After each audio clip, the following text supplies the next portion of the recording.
Good morning and welcome to the special edition of Saturday. Music is, they say, the food of soul. But it's not only the food of soul. As a matter of fact, music is the nourisher of brain as well. And whenever you go and hear music, if you have a fine musical ear, you would see and be engrossed in the music, forgetting all the worries, all the cares. And it is said you have a musical ear. Everybody can have a musical ear. It's a matter of nurturing. It's a matter of exposure. If as a child you have been exposed and nurtured in the tradition of music, if your parents had an inkling and love for music and you listened to it, you would be better. You know, our brain regions work in a mysterious way. And it's the brain regions which are responsible for hearing, sight, and movement abilities. But the moment you listen to the music or you make music, both are equal. There is an amazing synchronization. The symphony of the music makes you come alive. It's a coordination of the hands and the brain and a communication with the other people, which is almost magical. The combination of such demands does influence the brain structure and their functions. You know, there have been hundreds of studies being undertaken to see the effect of music. And we have seen that the brain of the music lovers, music makers, and the music listeners, and the brain of the non-musical ones is vastly different. The people who have been exposed to music, who can make music or who can enjoy music, they are definitely much better tuned.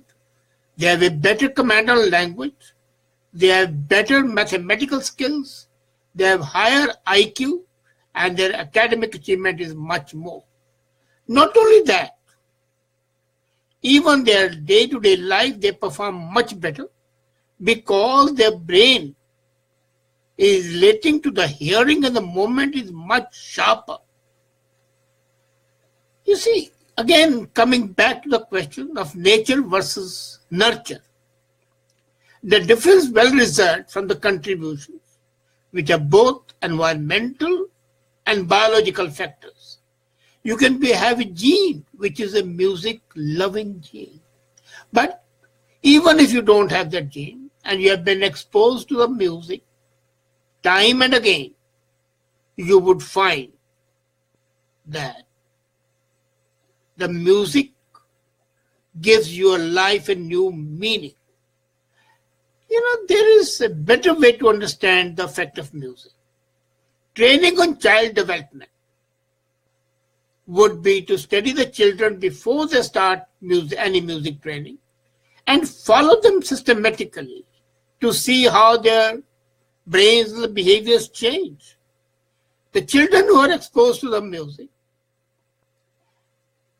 would be more calm, less suffering from deficiency disease, attention deficiency I'm talking about, and they will be more perceptive. As a matter of fact, if you remember, I had talked of empathy. The children who are exposed to the music have better empathy with their fellow human beings, thereby making them more authentic. And, you know, the child development, in fact, is vastly dependent on the outside factors and the training and the nurture. And if they're exposed to the music training, right from the time they are giving the potty training, you would find how effective it is. one study was done in the University of Southern California, and it was a 5-year study. A group of 80 children aged to 6 to 7 was taken, and the group was given the music training through the Youth Orchestra Los Angeles program.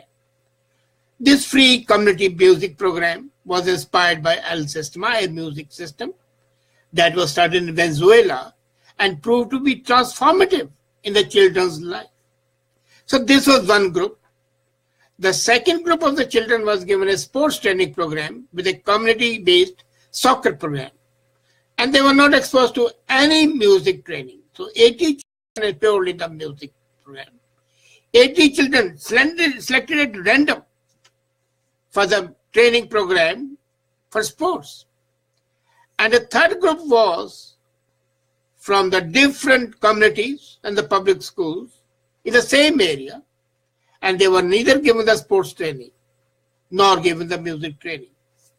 And all the children in all the three groups were equally underprivileged. They did not belong to the high classes. They were ethnic minorities in the different communities of LA. And would you believe, every year their progress was monitored. Their language and the memory abilities were monitored. Their capacity to process was monitored. Their speech and the brain development of each child was monitored. And consistent MRIs were kept. For 5 years of study, it was found that in the beginning of the study, the children who were not exposed to music or sports were as good or as bad as the students in the third group. There was no difference, peculiar difference, in the brain's intellectual, motor, musical, and measures. But what happened was that after 5 years, the difference was huge. The music exposed children performed 15 times better than the non-exposed students, while the students who were exposed to sports performed 6 times better than the third group. The brain processes the sound is called the auditory pathway. So connects your ear to the brain and the sound is processed. And when you see or hear something in the eardrums, it's in the form of the air molecules. These air molecules, when they hit the eardrum, are sent to the brain through a series of elegant mechanisms in the inner ear. And then it is sent to the brain called the auditory cortex, located on the side of the brain. So this sort of the brain, this part of the brain was monitored in the groups. And the result was, as I have told you, they were very careful that unfamiliar musical melodies be presented to them. And whether the music was Eastern or the Western, whether it was rap or country, the effect was the same. The vibrations were the same. However, something was very peculiar, that when they were exposed to the Indian music, the ragas, they were much calmer. But while they were exposed to the Western music, they were not that calm. But then that difference was only in the rap and the country music. But when they were exposed to the symphonies, Beethoven, Mozart, the effect was as much as you can ever imagine it to be. And after 2 years, they saw that the children were music training could understand much better the subtle nuances. They were more attentive. They had a stronger brain response than the other groups. So the music training during childhood, even for a brief period of 2 years, can accelerate sound processing and brain development. They should help children in enhancing their capabilities Now I'll come to a very interesting thing. This is about the brain development of music. But are you aware that raga therapy, the Indian music, can heal your mind and body as well? This has also been documented. When you feel the nature of music, the human spirit is affected by the performance. And you would find, if you can understand, after an exposure of, say, about 6 months, and connect with the music, you would find that the Indian music, in fact, is therapeutic. It is healing. There are 72 ragas in Indian music, and the neural ragas prove that these 72 ragas control 72 nerves in the human body. All the ragas are connected to the nerves. 72 ragas, 72 nerves. And singing or performing a raga, when bound to that nerve, vibrates that nerve and has a positive impact on that. Do you know they call it the medicinal effect? For example, Todi raga is good for hypertension. Carnatic ragas like Sahana, they calm the peace, the agitated mind, and control anger. As a matter of fact, in 2 schools in USA now, anger management is including making the patient listen to Sahana rag. Now, what are the ragas used in therapy? I'll tell you some of them. Todi, Bhupali, and Bhairav. These ragas are used for relief from cold, headache, and high blood pressure. There's another raga, which is Carnatic raga, Shrivanjani. This treats memory problems.